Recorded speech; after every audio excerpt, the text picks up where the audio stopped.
Hello there. Welcome back to the Star Wars Podcast Racer. I'm Tyler, and obviously based on the title, I'm once again with my sister, Ashley. Hey. Hey. You awake? So far. Okay, good. So, we finally watched Star Wars A New Hope, Episode 4, the original Star Wars, my favorite movie of all time. And I would ask Ashley to do the recap, but I think I need to do the recap. So, okay. Star Wars, it's a pretty basic story. You got the Rebel Alliance is being chased by the Empire. The Empire has built a brand new ultimate weapon called the Death Star, an armored space station with enough firepower to destroy an entire planet. I should have just said the entire opening crawl as the recap. That would have been funny. But anyways, yes, armored space station with enough firepower to destroy an entire planet. They built it, and because of that, the rebellion is doomed. However, Princess Leia, a secret member of the rebellion, has the plans and puts the plans in R2-D2, sends R2 and 3PO down to Tatooine to find Obi-Wan Kenobi. However, they're intercepted and sold to Luke Skywalker. And, of course, Luke Skywalker, long story short, Luke Skywalker ends up with Obi-Wan Kenobi. They take off with Han Solo and Chewbacca to go to Alderaan. However, Alderaan has been blown up by the Death Star. And, that sucks for Leia because that was where her family was. Anyways, they infiltrate the Death Star to rescue Leia. Obi-Wan Kenobi and Darth Vader have their long-awaited final battle, and Obi-Wan Kenobi sacrifices himself so that Luke, Leia, Han, Chewie can all escape. They make it back to the secret rebellion base on Yavin 4. However, the Death Star is right behind them. Last-minute chance, 1 in a million shot for them to blow up the Death Star. All the skilled pilots and the bombers and everything failed, destroyed. But Luke Skywalker, trusting the Force, managed to blow up the Death Star, saving the rebellion, and once again bringing a new hope back to the galaxy. So that's the recap. How much of that did you remember? I was not asleep that long. How much was on the phone? How much was asleep? That's the question, right? Well, let's start with your thoughts. My thoughts. I thought that it was better done than I expected. I liked however they remastered it or whatever. They did a good job. It's good remastering. Yeah. I really liked the little gold guy. C-3PO? C-3PO. I can never remember their names because they all have like letter number names. Yeah, the C-3PO is the gold one. R2-D2 is the trash can. Okay. Well, there's a silver guy too. Yeah, nobody cares about the silver guy. Well, I liked the gold one. Yeah. Interesting storyline with the Luke and Leia. Little creepy, little weird. You missed some of it. You were not paying attention during some of the kissing. A little disturbing. So here's the thing. I'll start with that, actually. I've mentioned it before. This movie was meant to just be a one and done at first. Like, he had ideas for sequels and stuff. I'll get to that. But this was just going to be like a throwback to the old classic serials. Like, you just go in random serial of the week. That's why it was episode 4. It was just some random one. And because of that, he did not come up with the idea of Darth Vader being Anakin Skywalker. They weren't, at the time, the same person.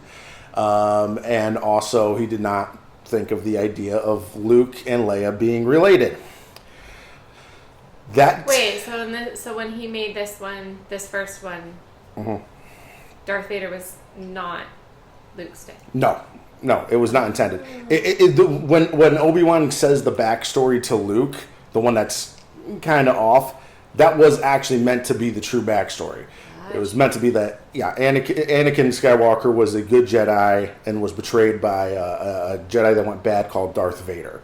Like, his name was going to be Darth Vader, not like a title. However, when we'll get to it, but next time. But when he was writing Empire Strikes Back, he was like, I have an idea for a cool twist that could actually like fully flesh out this story more. However, even then, even in the next movie, he did not come up with the idea of Luke and Leia being siblings, which you will see even more so. I was very disappointed that Luke did not find out that Darth Vader was his dad, or that Darth Vader didn't find out that he was Luke's dad in this particular movie. Yeah, I know. Just wait for that one. I will say this is the interesting thing about A New Hope. It's arguably one of it's important. It is very important for the overall whatever of the galaxy, but for the actual story of like Darth Vader, Anakin Skywalker, all that, it's very disposable almost. Like it's not, because again, it doesn't really, apart from establishing Luke and Leia and all that, it doesn't further anything with the drama of Anakin Skywalker, Darth Vader, and all that. Not really. Like again, it's important. I'm not saying like, oh, you could just take it out and it doesn't matter, but because of the fact that it was originally not this overarching story, it was just a single whatever, it's very contained, and it does not push things further as much as every other movie would. In fact, I actually have my stuff that I brought. This is a graphic novel here. It was a comic book series called The Star Wars. It was based on the original rough draft screenplay of Star Wars. So you can see how much things were different and everything. Like, that's Darth Vader in there. This is a wonderful podcast where you can't see anything, but Interesting. Darth Vader was just this guy, this evil guy. Luke Skywalker was a general, and Anakin Starkiller was the guy that was this kid that Luke Skywalker trained. Look at R2 and 3PO. Like, it's a very, very different story. Well, that was going to be the original story before yes. they changed it? That was the original rough draft version, and he rewrote it. He started writing, I believe it was 1973 he started writing it. He finally had like the first full draft or whatever, I believe in 1975. And then he kept rewriting it. Even rewriting it on the set, pretty much, a little bit. Like, the story was there, but he still rewrote things. One of the big things is the character's name, Luke Skywalker. Up until, because he only says his full name during the when he rescues Leia, when he says, "I'm Luke Skywalker, I'm here to rescue you." Up until that point, it was going to be Luke Starkiller. His last name was going to be Starkiller. But then on set, as he's getting ready to do the lines and everything, George is like, it's kind of a violent name, like for a hero, Starkiller. Like, it's a cool name, but it's kind of violent. What if we use the Skywalker name for him instead? It would be Luke Skywalker instead of Luke Starkiller. And Luke was probably after him, right? Did he name Luke Skywalker the character after himself, George Lucas? No, not that he's ever said. I don't. Maybe he came up with Luke from himself, but I don't think so. George was actually inspired by. He's been very open about the stuff that inspired him. He was inspired by. There's some philosopher guy who was like came up with the idea of like the hero's journey and everything. Joseph Campbell, the like mythologies of Joseph Campbell that he talked about, as well as a lot of Eastern mythology and Eastern movies. Specifically, was it the Hidden Fortress, which is a Japanese movie about a princess that had to be saved and brought to another kingdom, and two bumbling idiots that kind of get suckered into helping or whatever, and that was kind of like the basis of R2 and C3PO initially. But yeah, you can follow like the path of what inspired what. Chewbacca was inspired by his dog. He had a dog named Indiana that used to ride a shotgun with him in the car, like a co-pilot. So he's like... That would have been one ugly dog. Wow, you are mean. You are mean. So let's talk about like merchandising a little bit. I have right here. I'll hand it to you. That's the original Obi-Wan Kenobi action figure. The lightsaber no longer works. The lightsaber was actually in his bell bottoms. Yeah, right. It was originally right here. You'd like do this, and the lightsaber would come out. Yeah. I have a few of these original figures actually. They're so little. They are. This was a brand new size, and this actually kind of became the standard action figure size for a long time. Interesting. Yeah. The toys were made by Kenner, and they were the big success, and nobody assumed they would be. When George Lucas was making Star Wars, he was having a lot of issues with budget because nobody believed in the movie. Nobody believed in the movie. Not even the people that were financing it. The guy that was in charge of 20th Century Fox at the time, Alex Ladd Jr., he's the first one to finally say yes to Star Wars, but it wasn't because he believed in Star Wars. He believed in George Lucas because he saw George Lucas's like art films and stuff before. So he's like, I think this is an excellent director. He's got this weird passion project that's probably going to fail horribly, but whatever. If we make him happy, give him this, then he can make other better movies later on for us. That was his idea. That was his thought. So he's like, sure, yeah, we'll give you the money. However, he went over budget. He desperately needed to refilm some stuff. It's horrible. Honestly, the entire story of how the original Star Wars was made is... I could probably talk for about 2 hours about all that, so I won't. But one of the things is that he was running out of money. He needed more money to finish the film. And so 20th Century Fox was like, we gave you a lot already. This thing is going to flop. We don't want to give you more. So he negotiated. And one of the things that he negotiated was that 20th Century Fox would forever own the rights to Star Wars, the first movie. Not the characters, not anything else or whatever, but the movie itself. George Lucas would get a pay cut. He would get less than he was going to make. But as compensation for that, as well as the extra money, he would be allowed to keep all merchandising rights. And at that point in time, as odd as it might seem, merchandising rights for a movie was seen as almost like laughable, like pointless. Like it would be like at that time it'd be like, oh, you put like a picture on a metal lunchbox or something. Like okay, yeah, sure, you're making extra $500 out of that or something. However, George Lucas was like, I think this has potential for a lot more than that. Like comic books, and even toys. Went to all the major toy companies. None of them wanted anything to do with it. Went to Kenner. Wanted nothing to do with it. However, one of the guys from Kenner was like, wait, guys. Look, this is a stupid idea and it's obviously going to fail. But I think we might be able to like be creative with some of these toys. We might make a little bit of a profit. You know, we don't have to rush this out or anything. Anyways, the movie came out. And all of a sudden, all the kids wanted toys. And Kenner had absolutely no toys ready. And they were freaking out because now all of a sudden, all the kids want toys and we have no toys. So they were rushing these out. They came up with like 8 to start with. I think it was maybe 10. But basic figures, the major characters from the movie and everything. Really rushing to get them out before Christmas of 1977. And they failed. They could not get it out for Christmas. However, Christmas is, of course, the big rush, especially since the movie was just still in theaters.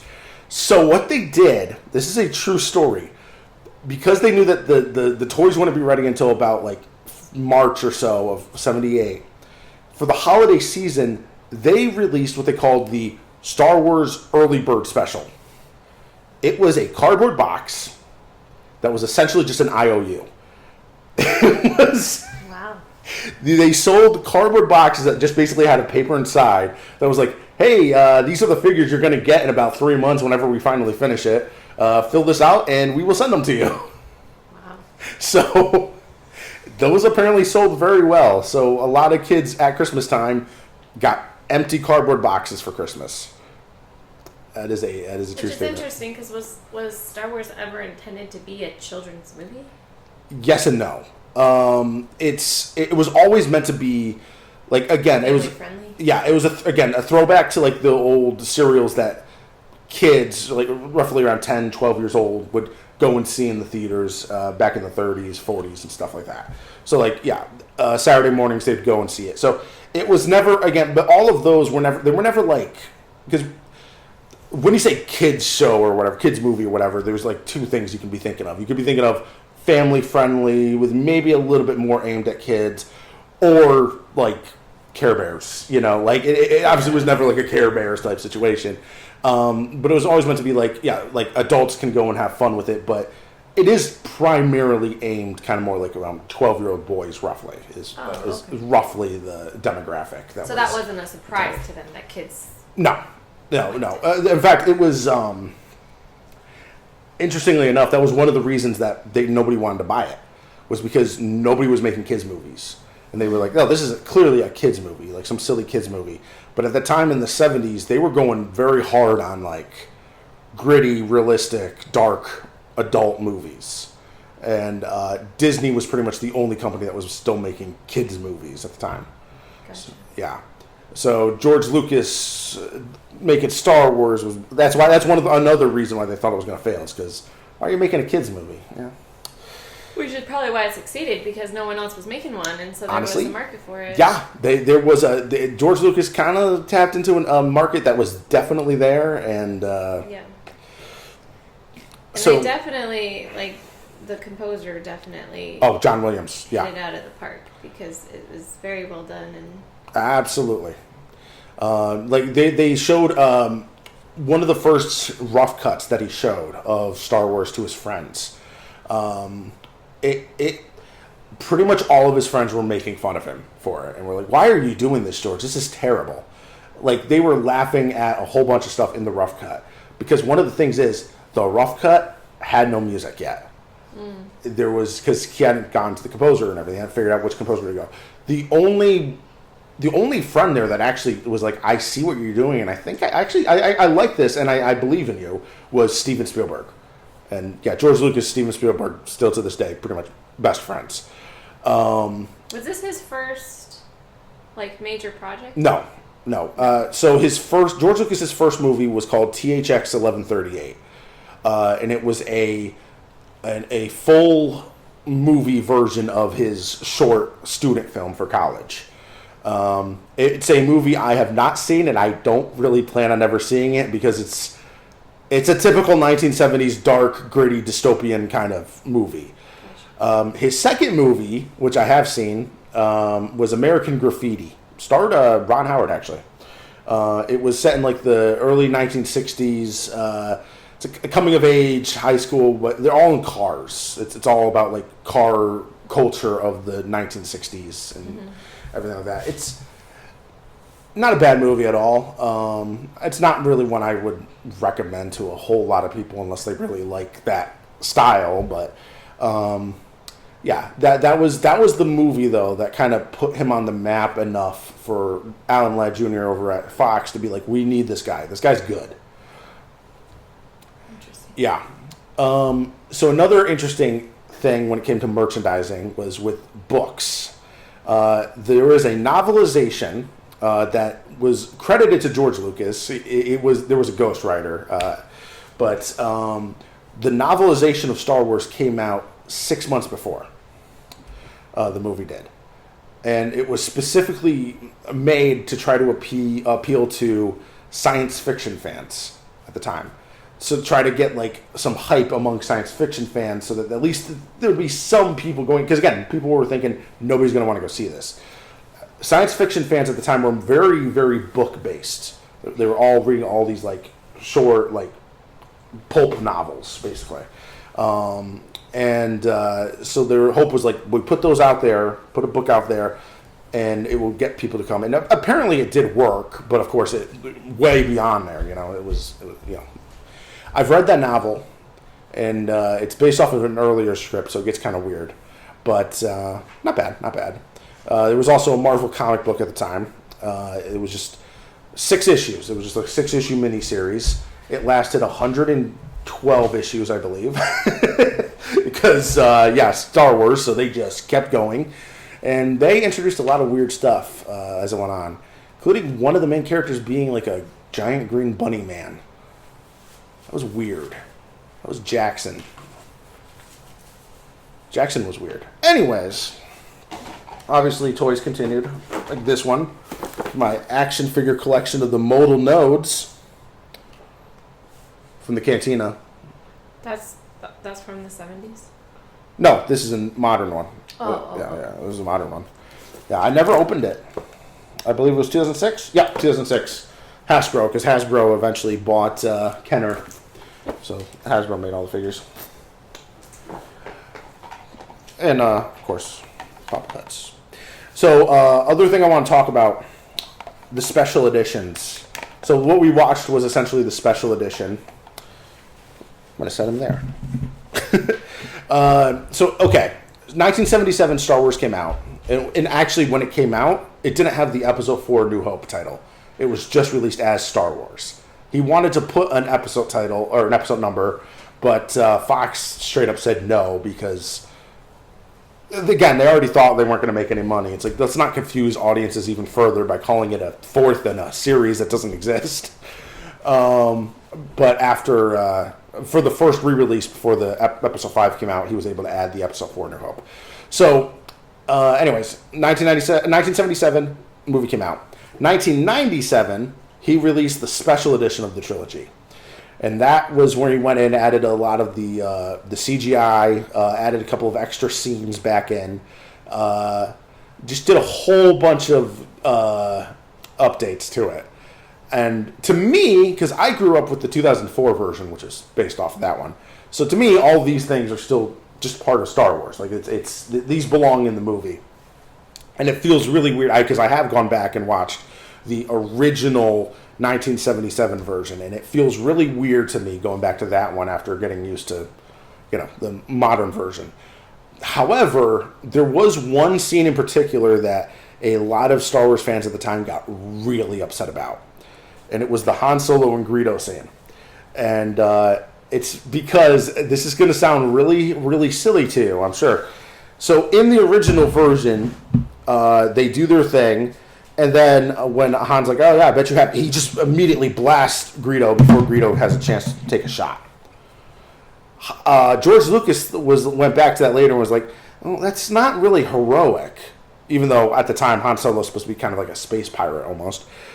So he went back. So when he went in the special edition, he edited it so that Greedo shot, Han weirdly moved his head, and so he would miss, and then Han shot. That change got so many fans so angry. Even today, you'll still see some people being like, going like, Han shot first, because they were just so upset. And he never changed. I mean, he changed it a little bit, like made it a little bit closer or whatever, but he never went back and changed it because he's like, I want Greedo to shoot first now. That's what I want. But the amount of people, like I can't over. You can look it up. It is insane how mad people got about that change. All right. So enough about everything surrounding it and everything. Well, actually, there is one other thing surrounding it that I should mention. I could mention it next time, but I'll mention it now. So Star Wars, again, hugely popular. Because of its popularity, and because they wanted to make sure that Star Wars was still in the public eye before the sequel came out, George Lucas allowed them to make a special holiday special in 1978 for Thanksgiving. Actually, people think it's Christmas, but it was actually released at Thanksgiving, and it is one of the worst things ever made. It is essentially a variety show, but so.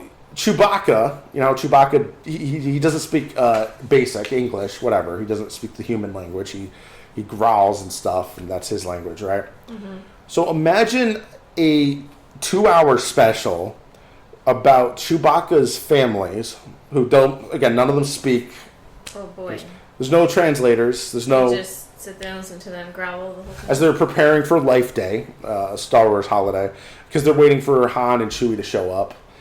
Meanwhile, like it's interrupted by them watching things like an instructional video about how to put together a computer, a cooking show, music videos, softcore porn, things like that.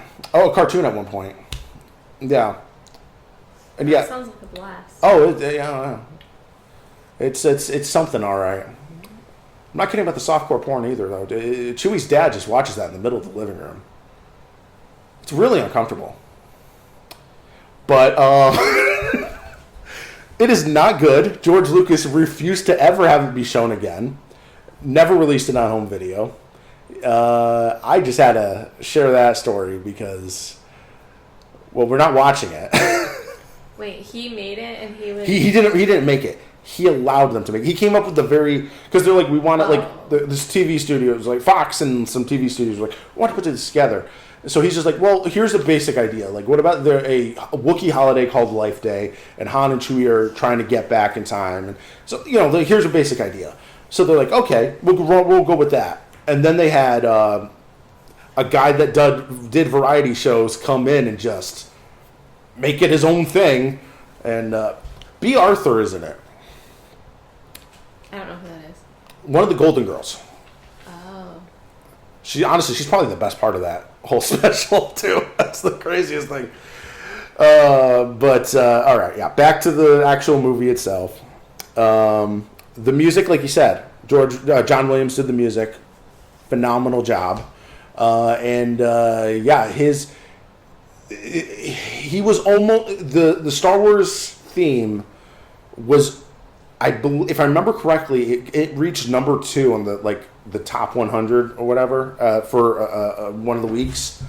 And what beat it was a disco remix of the Star Wars theme. So that's crazy. Yeah, there was a lot of love for Star Wars at that time. It was a phenomenon for sure back in 77, 78. All right. So I don't really know what else to say because there's not a lot to say about the movie itself because like I said, the storyline is pretty straightforward. I guess I will say why it's my favorite movie of all time, and it's honestly because it is so simple. I mean, again, I love Star Wars. Love Star Wars straight up. But out of all the Star Wars movies, if I'm going to just watch one, it's going to be this one, and it's because it's so simple and straightforward.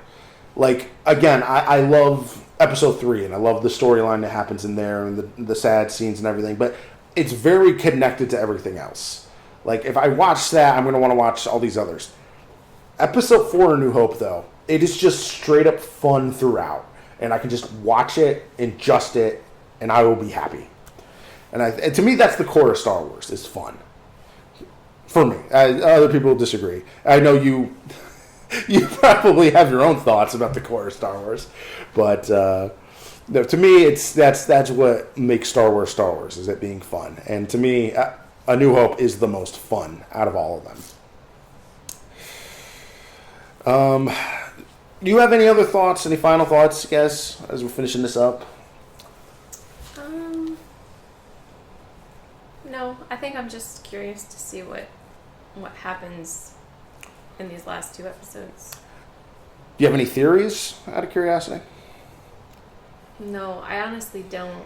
I think I'm trying to figure out how there's an end, like what the end will be like. I don't think I've ever heard anybody, like I don't think I've ever heard any bits and pieces about the end. I don't ever remember you talking about it. I don't know. I have no idea what's going to happen.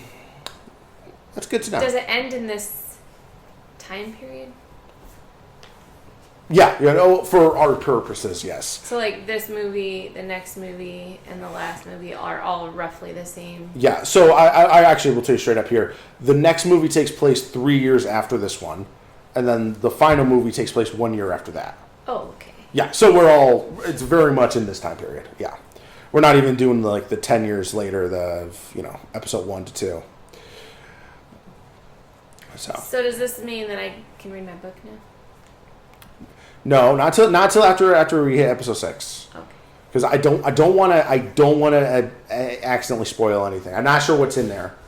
I just know that it takes place after episode 6. Well, I think technically it takes place like right before episode 7, but obviously that's after episode 6. And yeah, again, we're not worrying about episode 7, 8, or 9 because I don't care about it. So I mean, you don't care about it. Wait, there's movies 7, 8, and 9. Yes, there is episode 7, 8, and 9. George Lucas did not have anything to do with those. Oh, I gotcha. Those were the ones that were made after George Lucas sold Star Wars to Disney. So they made those were the ones the sequel trilogy that came out like not long ago that everyone was going to the movies to Yes. see. Yeah. Oh, okay, that makes sense. Yeah. We're also. Oh, that does remind me. I should mention also there are 2 movies that were created, the spin-off movies that take place in between 3 and 4. Solo, which is Han Solo's backstory, and Rogue One, which is basically the story of how the Rebel Alliance got the secret plans. It literally ends right as they start chasing Leia's ship. So, like, it's literally like an immediate prequel. I've actually watched it before, where you just watch that and then go into A New Hope. It's interesting. It's an interesting way to experience it. But ultimately, I don't think it's necessary. All right. So I think final thing I want to do is I did write a letterbox review not too long ago for this movie, and I gave it 5 stars. I'm just gonna read it. Star Wars, my favorite movie of all time. It's the story of R2-D2, the hero of the galaxy. He and his heterosexual life partner, C-3PO, brave a space battle to deliver important space plans to an old guy. R2 never gives up until his mission is complete. Then he died, sacrificing himself for the galaxy. However, he rose again to help guide the rebels to further victory. R2-D2 is clearly a Christ figure, but thankfully, George Lucas keeps it fairly subtle. Very nice. Yep, I think that review pretty much wraps it up. You know, it just explains everything you need to know about Star Wars. All right, well, that's it for this time then. Again, I can't think of anything else. Oh, well, I can think of a billion other things I could say, but I'm not going to. We've already doing this for a half hour. I'm not going to keep you here as I talk about it. Again, I love this movie. I could talk about it for years. But, yeah, we're going to wrap it up there. Thanks, everybody, for listening. Thanks, Ashley, of course, as always. We'll be back soon with episode 5, The Empire Strikes Back. What do you think is going to happen in that one? Guessing that the Empire Strikes Back. That's a good guess. All right. Catch you guys next time, and may the Force be with you.